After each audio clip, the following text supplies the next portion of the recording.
Hola a todos, ¿cómo estáis?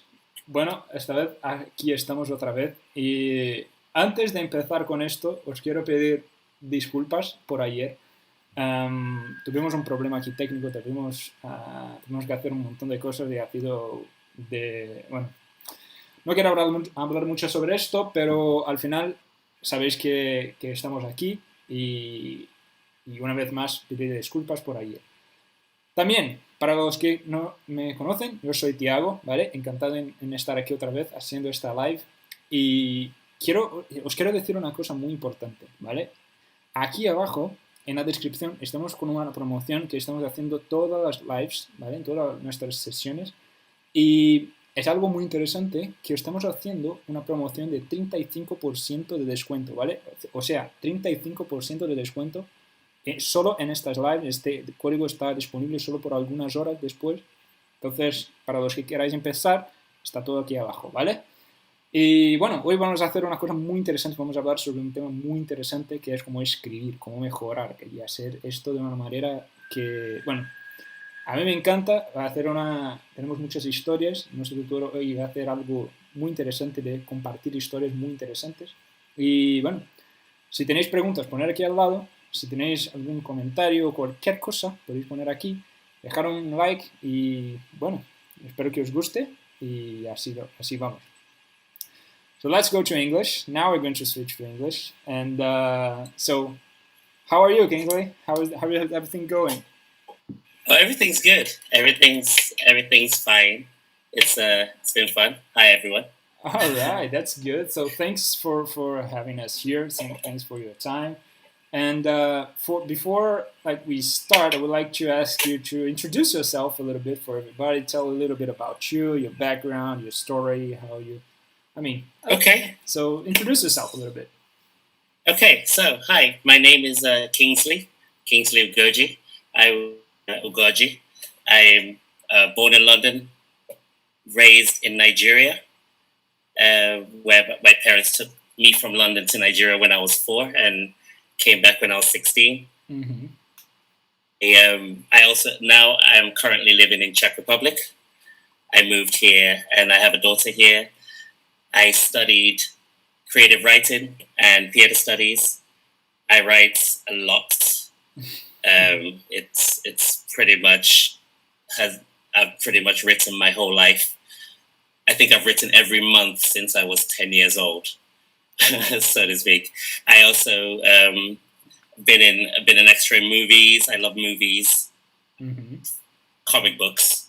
I'm a huge, especially I love dialogues. Dialogue is the thing. Well, I love dialogue the most. I think of everything that I do, it's all about dialogue for me. Whether it's in comic books, whether it's in movies, whether I'm writing it myself. Uh-huh. I enjoy those, and I also I've been in films. I've starred as an extra in movies, and I just enjoy the arts, really. And that is pretty much my story, kind of jumping between cities. I lived in America for a while, also, for a year and a half. So if my voice switches, apparently I have an American twang, as they call it. So if my voice switches between the British and American, that's the reason why. Yeah, you definitely have it up on the way. You definitely have a very unique accent. It's not so British and it's not so American. It's like in some way, yeah, it's definitely interesting to hear. Yeah, it switches depending on my day. and you have a very interesting story as you're saying about creative writing and how you write like almost every day. It's something that a lot of people keep asking, like how we can improve, how can I start. I would like to write more. And before we started live, you were telling me a very interesting story and how you actually always have a pen with you. And can you tell us a little bit more about this kind of story before we even start to questions and everything? Yeah. So I always back when I started writing, we didn't have mobile phones. Mm-hmm. So yeah, we're talking the 90s. The mobile phones weren't, you weren't accessible. So it was always a pencil, it was a pen, when I was in boarding school in Nigeria, my father would write me a letter, and it was pages long, and it would get to me in a week, and I'd have to take time and write a letter back, and you'd have to follow. And with the art of writing, I've noticed as I've gotten older, it's become a lot. It's become a lot easier to just write on your phone or send a quick message, delete. So that art, that focus, where you used to write the true feelings, the time that you used to take to think about what you wanted to say to someone, is all but lost sometimes. And so I mean, growing up, I just always had a pen in my hand. I used to, one of my hobbies at the moment is stand-up poetry, to do reads, and I find my hands dance when I'm speaking. I'm still writing. That art of writing made me feel more, made me think more, made me kind of consider what I wanted to say to someone before I said it. The words, when I write on my phone now, I don't really like it that much because it's easy to erase a thought. Yeah. And when you talk to your friends, they write in shorthand. Everyone's writing in shorthand now. No one writes great. Some people are still writing G8 now. So language is getting lost, and I think I just don't want to forget that. What it felt like and what it feels like to write, to actually get out the thoughts. What you're feeling inside. That's a very powerful message. It's something that sometimes we actually, as you were saying, we write it and we don't actually sometimes we even know and don't give it a little bit of thought about what we were writing or actually the message that we wanted to put out. And that's a very powerful thing, like to write it with your pen, to actually remember, and it's very, very powerful. I think it's one of the most important things. I mean, if you think about it, like if suddenly we lose electricity, we lose all of that. Your phone's gone. All those messages on your phone, no matter what AI you're storing it in, it's gone. It's done. And all we're going to go back to is the word, is what you had, the traditions that were passed down, what you remember. And so I think it's really important to just, to write. To write. It doesn't really matter. A lot of people spend time thinking about what they want to write without writing first to see what comes out. Yeah. Because if it's like a mobile phone. You can delete a thought. I don't know what I'm feeling. But if you write something down, I feel I remember times I'd fall asleep and I'd write. All I'd write there was like, I need to write. And that was a line, and that was a line. But I need to write will become a poem in 5 years. Wow. Because it came out. Once it's out there, the truth is out there, like, so to speak, not to sound too X-Files about it, but it's a truth. It's your truth. I always feel that way when I go to the page. It's like, I'm playing God here. This is my truth. This is, no one's there. No one knows how I feel. This is a way for me to write it down and see it myself. We're connected. Yeah. That's so true. And that thing, I will keep this one. I will definitely remember for a long time, that when you write on your phone, you can delete your thought. I think it's a very powerful message, and I'll definitely remember that. And another thing that, as you said to me, that was very interesting, is like the stand-up poem that you do. Tell us a little bit about that. Okay, I've been doing that for, I don't even know when I started doing that. It's been at least 15 to 20 years of writing. Because most of the things I'll say a good 90% of the stuff I've written, I remember. As I'm writing, it's like talking to myself. I'm self-reflective. So for some reason I retain that information. Uh-huh. And when I perform it, there's a performance poetry is fun for me. It's scary, but I find it's like you know that Eminem song, what is it, the 8 Mile song? Uh-huh. If you had one chance, one shot, would you take it or cast it away? Lose yourself. Yeah. That's the song. Lose yourself. Yes, I was trying to remember it. Yeah.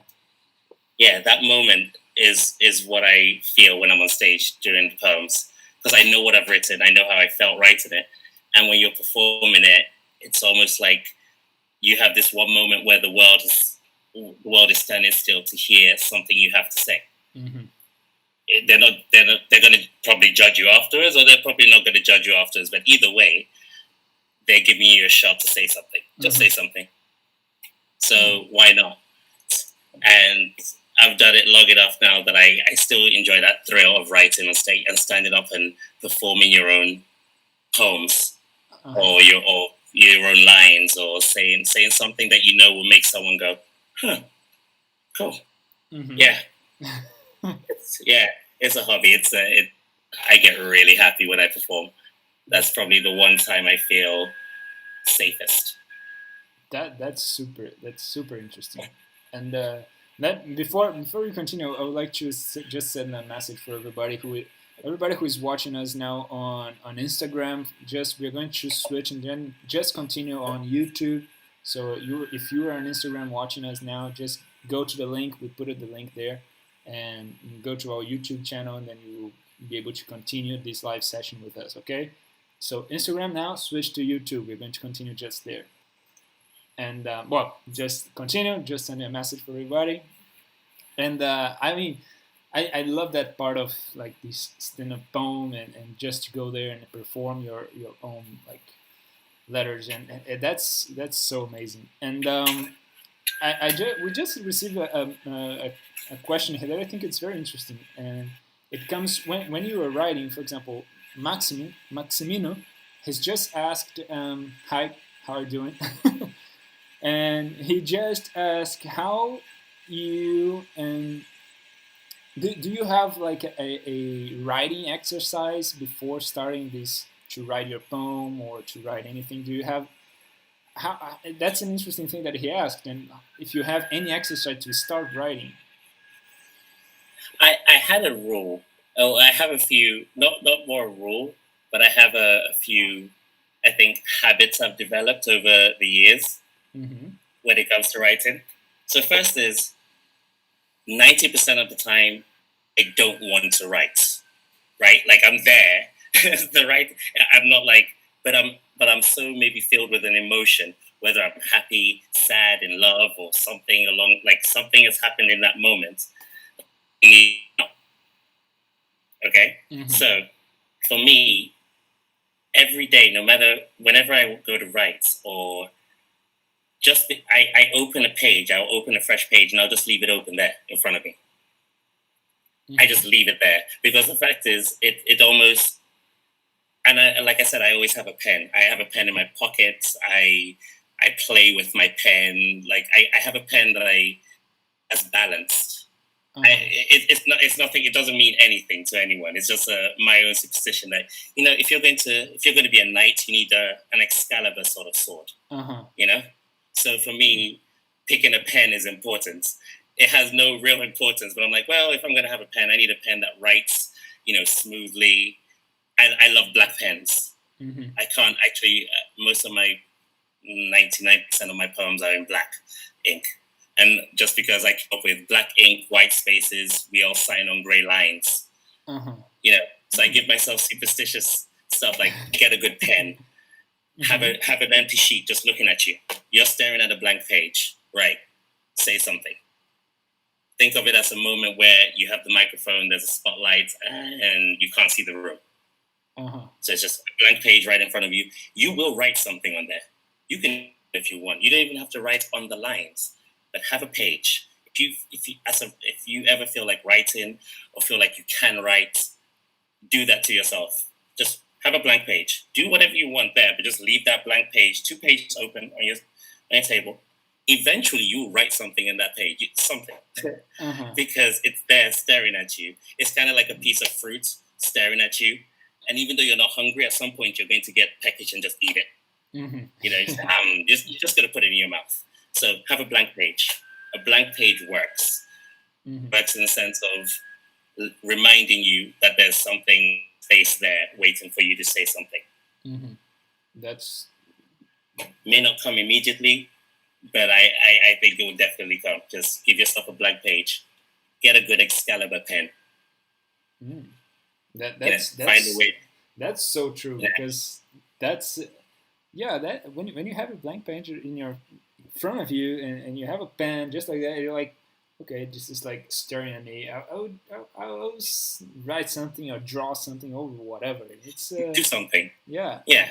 That's definitely interesting. And for artists, they doodle. For writers, they'll write something. And another thing is, a lot of people spend time, especially writers, new writers, judge ourselves before we write.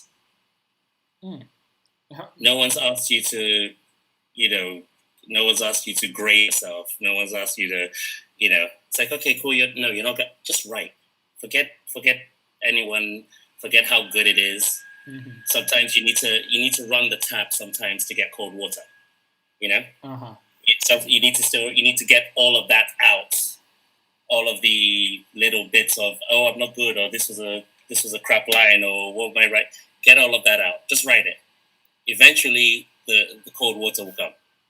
The more you write, the more you read, the more the better it gets. But you have to start. Forget about judging it. I also have another ritual where I write without taking my pen off the page. So I'm like, right, I'm not canceling anything, and I don't care if it's nonsense. But we're writing from one end of the sheet from top corner to the right bottom corner, and we're just going to write it. Let the thoughts come together. You will find out something quite interesting with writing, especially if you do that. Truth rhymes a lot. It's really weird. Like, you look at someone you're writing, you're like, was I rapping? No, you weren't rapping. You were writing. But if you read it, sometimes the flow is, especially when you just let your mind go. You may not even talk sense, but sometimes it just flows. It just connects. Yeah. Thoughts connect. Wow, that's super interesting. Yeah, just write first, and grade later. So but that blank pages. That if you had to say, do you think like developing like a daily writing habit about writing from like anything that you just can be a diary or whatever you see, do you think it's important to develop these habits? Yes, you have to write. You have a daily habit, as long as it gets you to the goal, which is, you can say, today I wrote one line. Today I wrote one word. Today I wrote something. Then the habits are fine. But the push, I get the push. I get the fact that sometimes you just don't know what to say. But then write, I don't know what to say. You'd be surprised how many good poems have started with I don't know what to say. How many songs have started with I don't know what to say. Because that was how you were feeling. I don't know what to say. What do I write? Where do I begin? All of these are songs. If you type them up, they're songs somewhere. Someone has started their songs with that. I looked over and saw her across the room. There we go. That's all you wrote for that week? Fantastic. But you got it out. Eventually, the next line will come. Stephen King is my favorite writer. And I really enjoy the way he writes. He makes everything seem normal, and then everything breaks into chaos out of this normality. But he was talking in one of his books, he's talking about people needing a muse to inspire them. And he said, no, your muse, like a real muse doesn't really do anything. A real muse will come into your house, and sit there, eat all your food, sit on your couch. You have to do the hard work. Uh-huh. It's 1% inspiration. It's 99% perspiration. So you have to write something. And part of that perspiration is writing something. Yeah, the inspiration to maybe write a most beautiful poem or a lovely story or, fantastic lyrics. But that first line has to come out first. That first line that you may think is nonsense. Mm-hmm. And that is what needs to come out. Think of all your best songs or all the songs you love the most and go and look at the lyrics and look at the first 3 or 4 lines. And then take them individually and just look at them. One could have said it. It could have been a conversation. It could have been, but you have to write first. You have to get it out. Mm-hmm. One line at a time. That's true. Then you start to put it like, because a lot of people, it's something that when people start to thinking about writing, they even start to think about, I don't know how to say. I'm not a specialist in like to write poems. I'm not a specialist to like I don't know, writing about business or whatever. And I think they start to think a lot before even start to put the first like word into the paper, right? It's something that I think when you think too much, it kind of blocks you, right? What do you think about it? It's like that you were saying, right? When you think, or just to have to put out the first ones, right? Yes. People spend too much time thinking, and not enough time just get it out there. Let's see how. I have a band. I started a band in university with some friends. Uh-huh. And one of the songs that they love us playing the most is a song called The Drinking Song. And this song, my friend and I wrote it in about 5 minutes.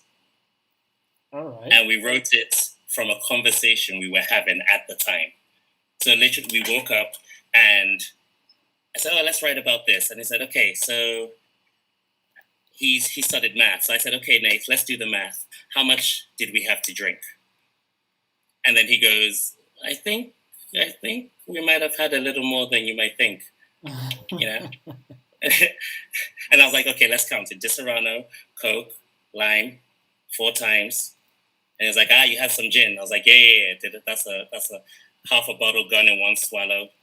And then we had and by the time we finished, the song till today is one of our favorites too, because it's this song about drinking and going out and having fun. And he came up with a chorus that says, I really ought to go, but the bottle's too close and my home seems a little too far. Uh-huh. And it's little things like that, like lines, lyrics, and all of these things. A song and the writing can be anything, but it comes out. It's natural. It's there waiting for you to just get it out. Mm-hmm. And we don't notice a lot of the things we say. Even when you're talking to others, we don't notice the flow, the way sometimes we rhyme without trying to rhyme. We have very interesting lines here and there. Uh-huh. And then we get to the paper and we start thinking too much. Mm-hmm.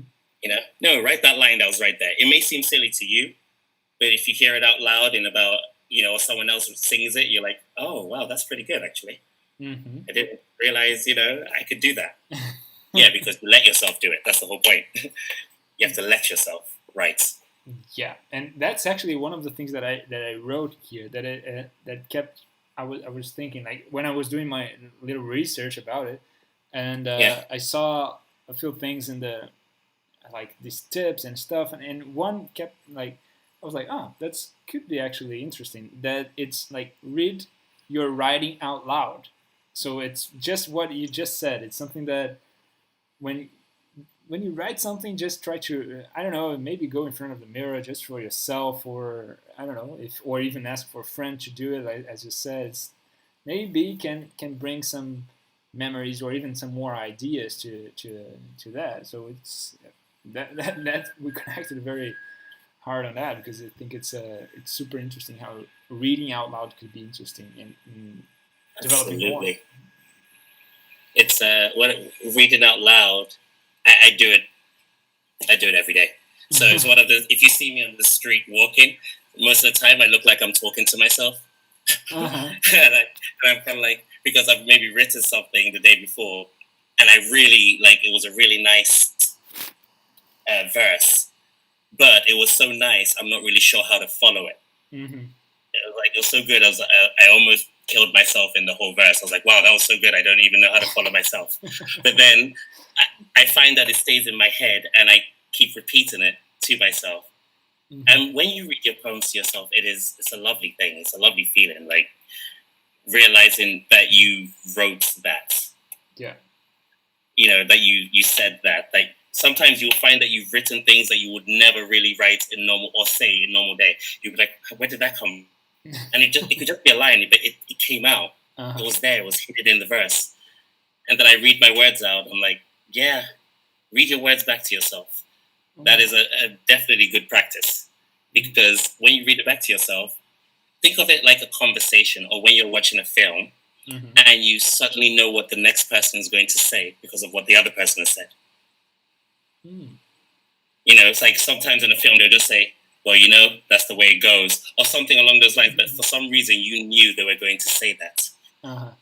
Because of how the other person said it. It's like, well, what do you think? Well, and the way you see the action coming, and it's the same way with your words. When you write them and you say them out loud, the next thing comes. Like it's like, well, it's obvious that it's probably going to go this way, mm-hmm. or it could go this way. You see exactly how or what is coming up. Mm-hmm. But you need to self-reflect. You need to hear it. Oh, yeah, that makes a lot of sense actually. Yeah.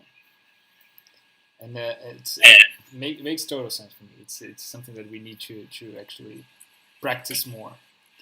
And I saw here a few other questions that came brought my attention. And Karen, hi Karen, how are you doing? And she asked, Kingsley, what themes yes. or topics do you prefer to write? Repeat that? She asked, Kingsley, what themes or topics do you prefer to write? About.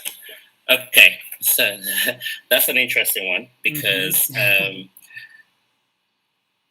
When I started writing, I was very, very angry. Mm. I was an angry teenager. Okay. So I found that a lot of my writing was about life. I was an emotional teenager, I guess you could say. So a lot of my writing was about life and death, and how I don't want to. It was very flowery about life and death and the mysteries of life, and what am I supposed to do in this world, and the candle that burns inside me. Mm. And then deep, right? Yeah, I was I was an emotional teen. And then I suffered a few losses. I lost a few relatives and family, and suddenly my writing became more about understanding pain, trying to find peace of mind. I fell in love, and so for a while it was romance and flowers and the connection of spirits. So you skip forward to these days, these times. I think it's a lot about growing up and seeing and trying to remember how to stand in such so I write a lot now about not quitting, not standing up after you fall down. They say you don't fail if you fall down, you fail if you stay down. And so I try to write about getting up after being knocked down and smiling through pain, and realizing that hope is limitless. And just a kind of I write the kind of poems now that make people go, okay, cool, one more try. Let's go ahead. You're stronger than this. Let's go. Remember who you are, remember your strength, remember that it's, the world you live in. Remember that you're human. Remember being a human and a human being.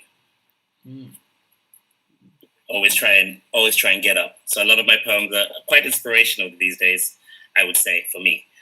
But also to make you think about getting up, flying, trying to fly, It's not over. Who was it that said that to me recently? A friend of mine said, the only place, it's like, oh, you should be grateful your life is chaotic, because the only place you find a flat line is when you're dead on a heart monitor. So I was like, yeah, that's true. I can, at least the chaos shows that my heart is still beating. Yeah. So, I was like, I'm going to put that in a poem. And that's what I do sometimes. I'm like, I need to go in a poem somewhere. I need to figure out how to put that in, heart beating, lines. That's not a bad image. That's a very nice image, that's it. And that's where the creativity and the ideas come from.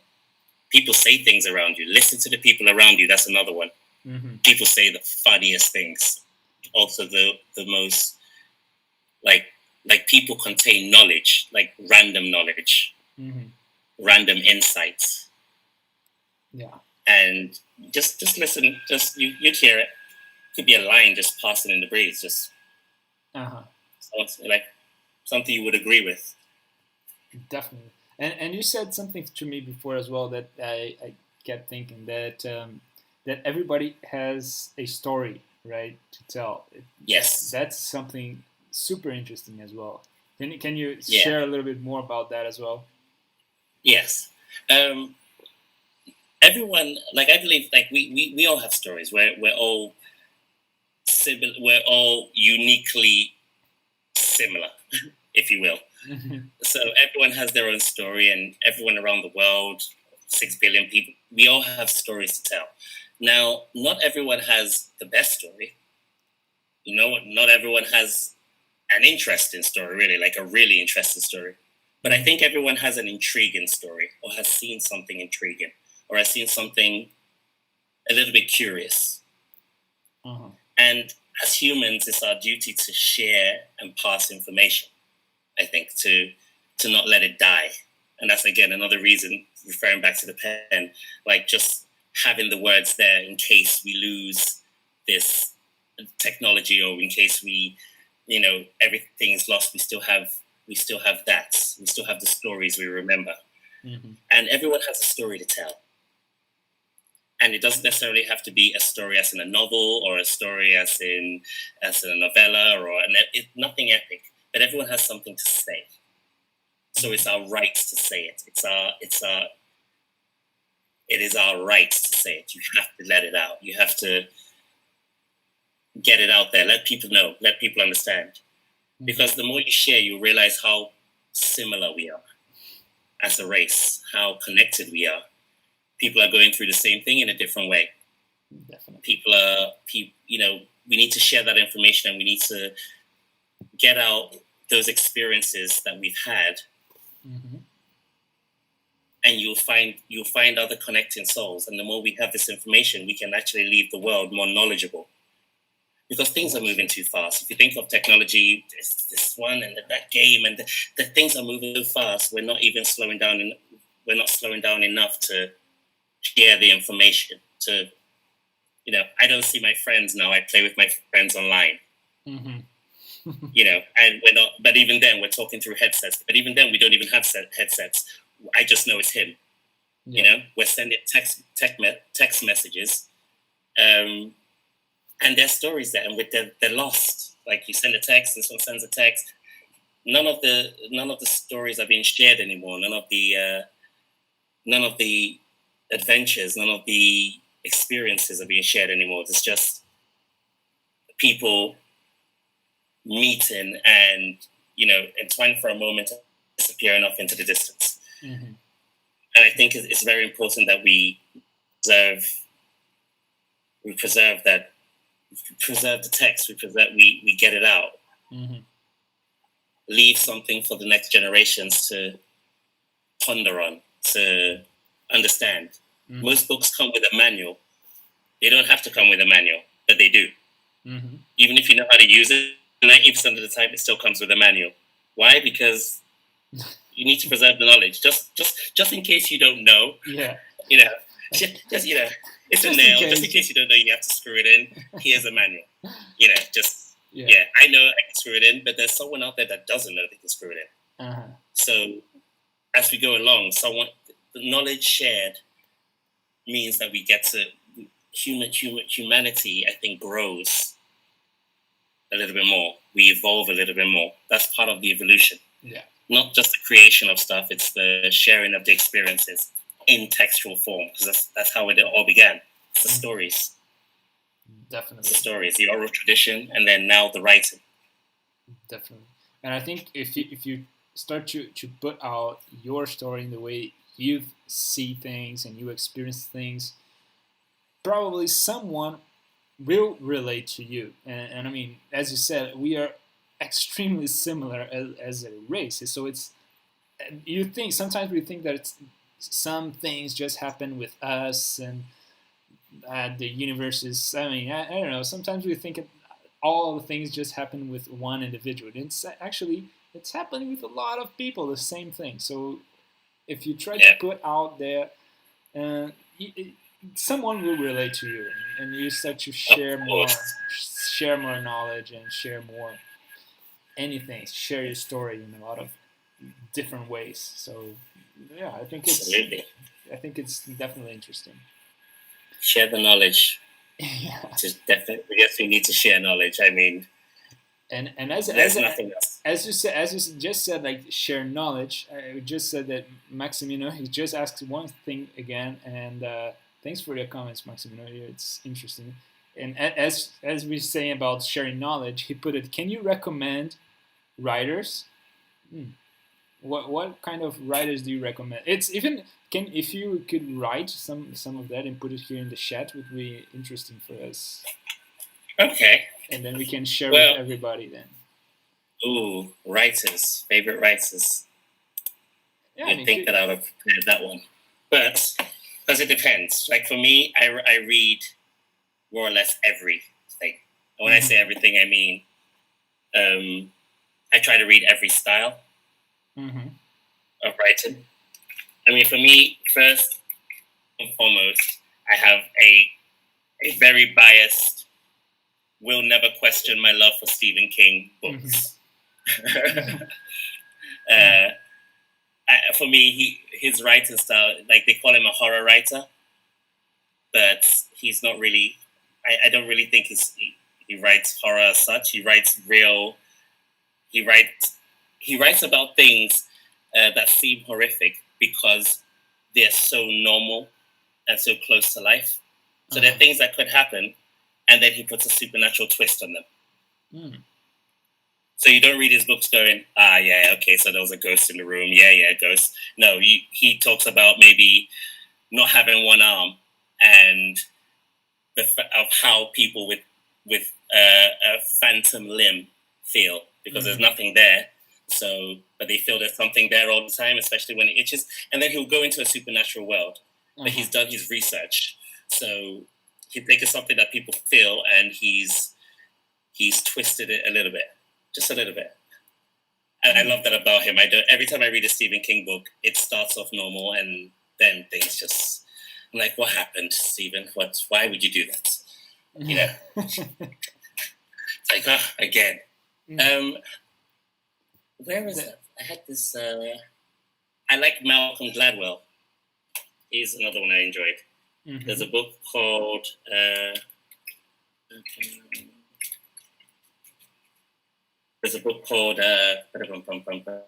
Outliers. Outliers from Malcolm Gladwell. We are going to put all of that in the comments here for everybody to just. I have so many books. It's amazing that you've asked me about this because I haven't looked at authors' names in a long time.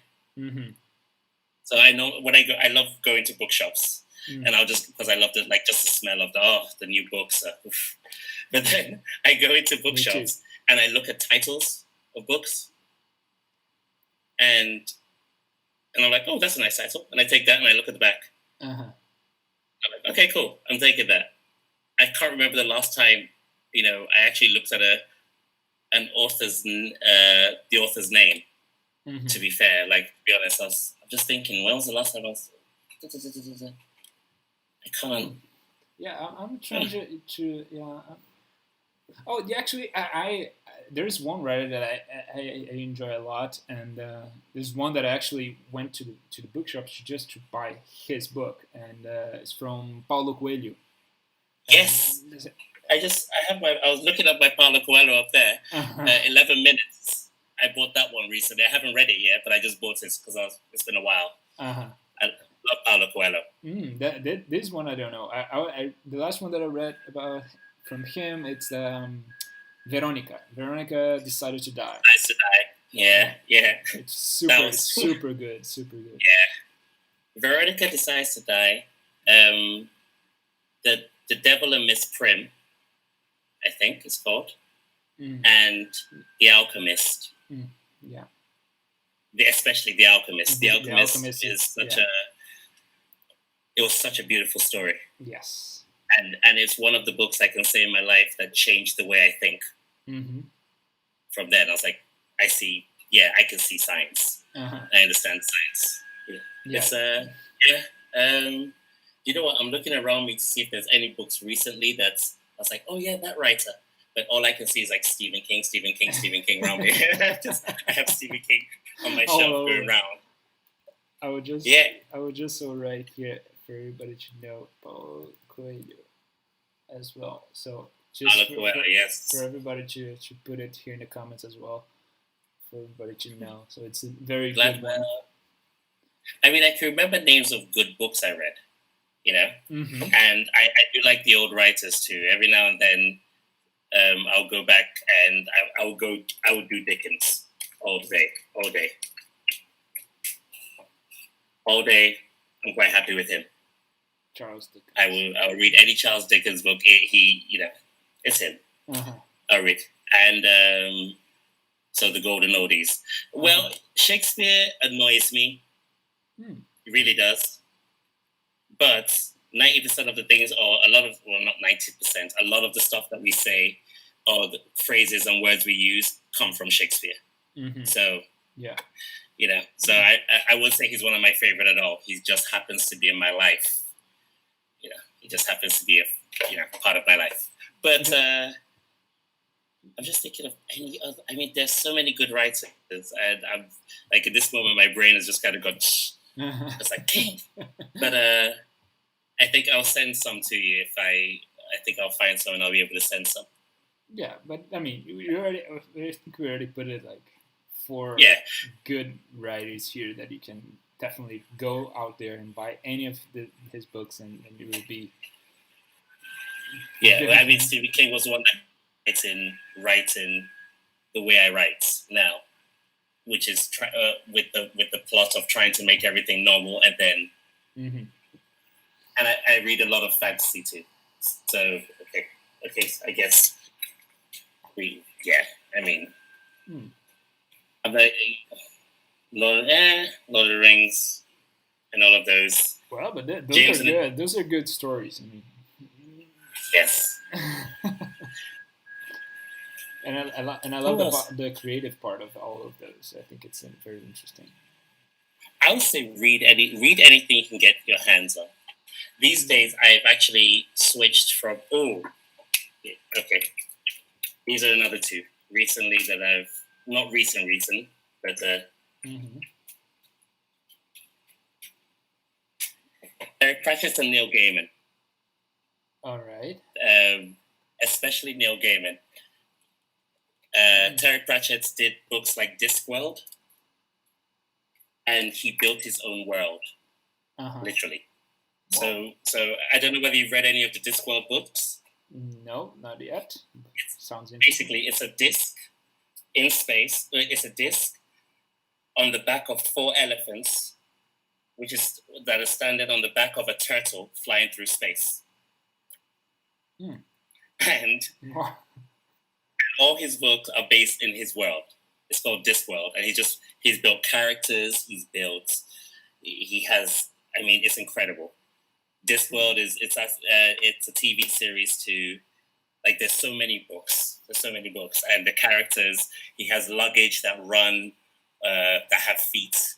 He has a wizard that knows only one spell, but it's one of the most dangerous spells in the world, so he can't say it. He has an invisible and unseen university, and Death has a son, and sometimes Death takes a holiday. But it's such a fun, like his characters and the books are so funny and so alive. And Neil Gaiman writes comic books too. So one of his, I don't know, did you ever watch American Gods, the TV series? Or hear of it? I heard of it, but I never watched it. Yeah, he wrote the book, so it was his book, and he has this style too that brings characters alive. And I think I enjoy that. His dialogue is, they're funny. They're really funny words, and at the same time, the characters themselves are just incredible. And I think that's what I've always loved when it comes to writing. You are God in that. It's you in a page, and you can do what you want. You can create. You can build worlds. You can destroy characters. You can get immersed, and if you do it right, after a while, when you go to write, it just comes out. You don't have to try too hard, but you first have to you have to keep trying. But the baseline is at one point the muse just takes over and it just comes out. It always happens. It's right. It happens. That's super interesting. I mean, I think we need to get to know all of these creative writers out there and just read more.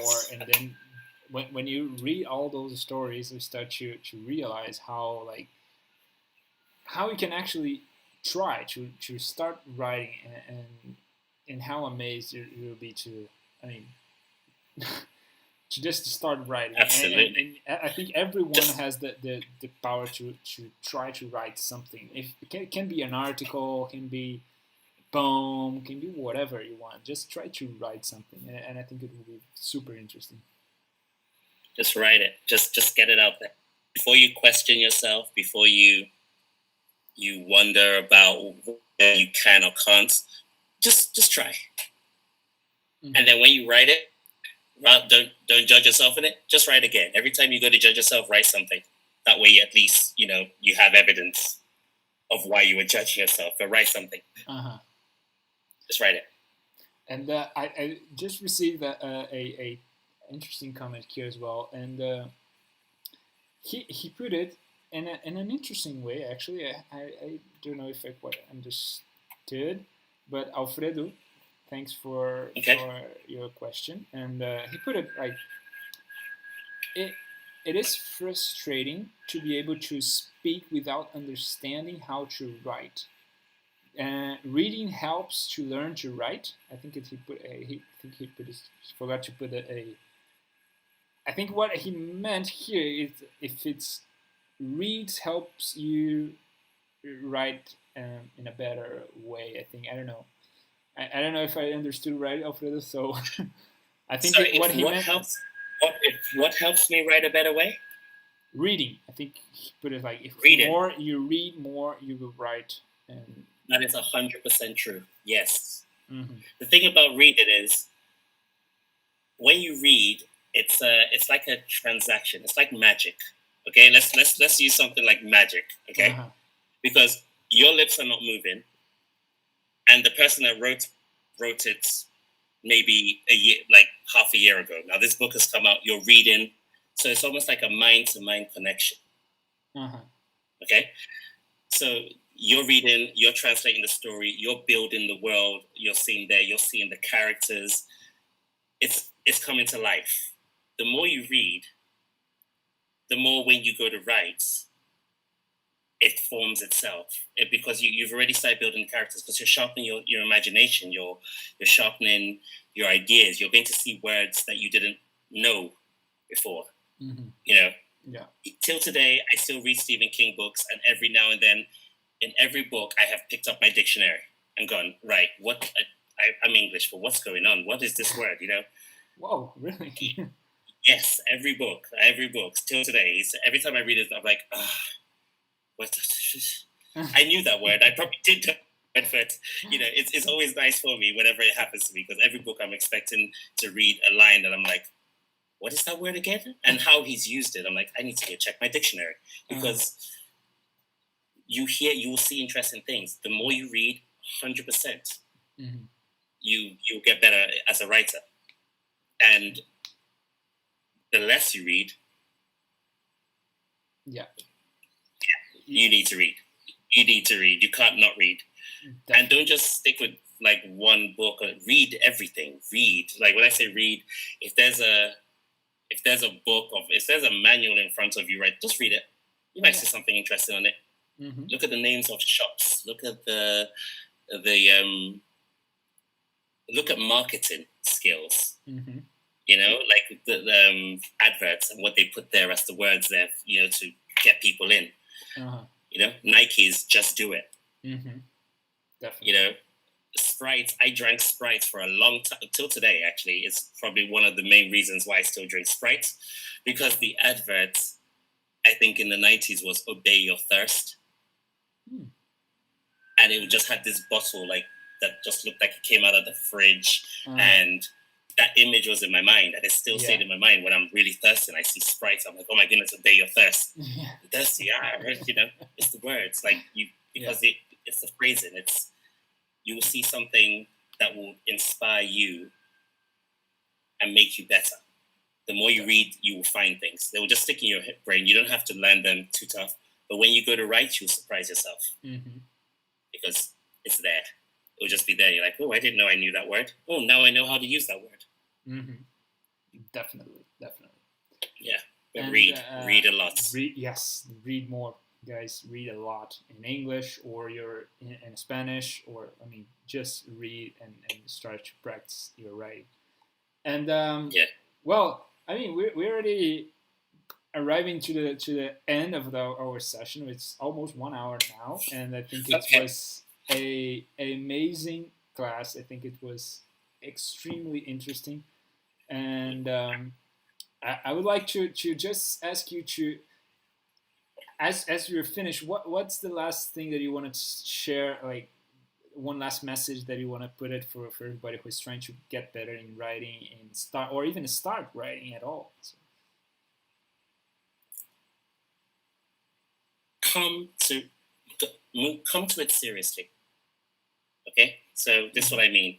Come to the page, the blank page we were talking about earlier. Get the blank page. Come to it seriously. If you're going to do it, just do it. Don't let any. You say, maybe I will do it tomorrow. Maybe I'll do it next week. Maybe I want to do it right now. Maybe I feel like there's something I want to say right now. It's not finished. Whatever you do, when you come to that page, come to it seriously. Come to it like you're going to give it something. The page is not going to judge you. The world doesn't know you're doing it. You come to the page seriously.